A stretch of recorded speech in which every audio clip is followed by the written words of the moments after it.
कंधमाल जिला दारिंगबाड़ी ब्लॉक सारामली ग्राम पंचायत मार्थिबंगाठारे पीवा पानी पाई बहु असुविधार सम्मुखीन होउछन्ति। देखिबाको मिलुछि सरकारक द्वारा निर्मित वसुधा जल प्रकल्प थिले मध्य ठीकरे काम देउनाही।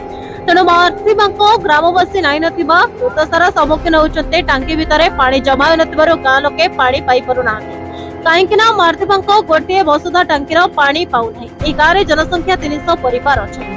सकाळे उठिले पानी पाई कलबल हुअन्ति मां माने। केही तो 3 किलोमीटर केही तो 2 किलोमीटर जाई नाଳ पानी एवं चुआ पानी संघर्ष करि आसନ୍ତି। सेतरे निज परिवार को चलुछन्ति मां।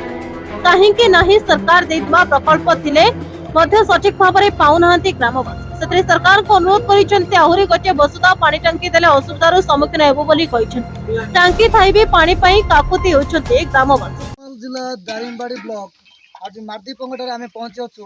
हमर ए नलकूप देखते भिड़ माँ मानकर भिड़ देखिपारे। आज कैमरा भाई टे देखते टे कष्ट करूँ कौन असुविधा होती है सीधासख आम पचार पानी असुविधा जो आम ये पहुँचुଛୁ। माँ आज टे कहे आम तो आबा ये जो मार्थिबंगा ये जो असुविधा है ना मो पानी थिला मार्थिबंगा ग्राम रे आज जल सम्मुखीन होउछि ए विषय आपण कोन कहबे? माने मो ना होची प्रियंका प्रधान आम गाँ ना होची मार्थिबंगा सरामली पंचायत आ दारिंगबाड़ी ब्लॉक बहुत जल अभाव देखा कहीं आमे बेसी माने पानी अभावर सम्मुखीन बहुत होचु। कहीं बोले आम गाँव में पानी ना गोटे नाल भाया अच्छी से जगह आम पानी नापी आसलु किंतु सेटा आज पानी ना माने दिन को दिन अभावटा बेसी देखा जाउची।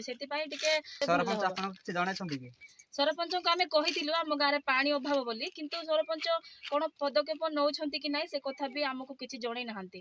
मार्थिबंगा एडी सरकार आमको सुविधा देइछंती वसुधा सुविधा किंतु आमर गाँव में बहुत जनसंख्या अधिक थिबा हेतु आमको पानी नियंठ देखा जाउची। आ से विषय नहीं करी आमे बीडीओ आज्ञा को भी जनइथिलु सरपंच आज्ञा को भी जनइथिलु दरखास्त माध्यम रे। तो एते दिन हेलानी कहीं किसी भी आमको किसी सुविधा सरकार दे नाहंती।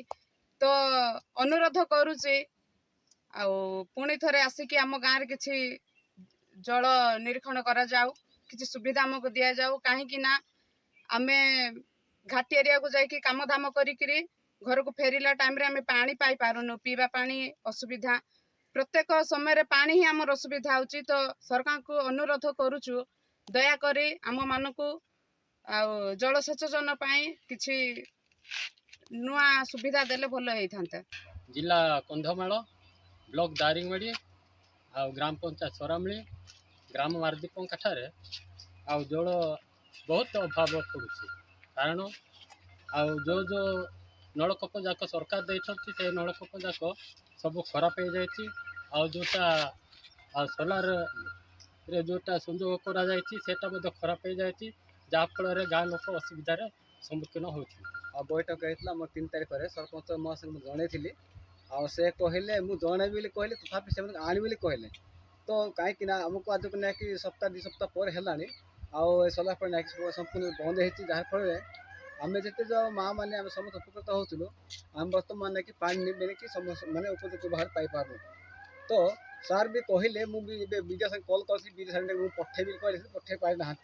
तो एबे ना कि से वसुधा पानी अनेक दिन है जिते छाड़े से दिन ठार आज पर्यंत भल पानी भी नहीं सब से पानी भी नहीं संपूर्ण कि सुखी जाए से ना कि आम समस्त ना कि जनसाधारण आम गाँव समस्त ना कि बहुत असुविधा ना कि सम्मुखीन हो ना कि आर व्यवस्था तुरंत कले आम समस्त अंतरवासी तल साहि गाँव वार्ड नंबर 4 और 5 समस्त जनसाधारण को ना कि मो विनीत अनुरोध कर।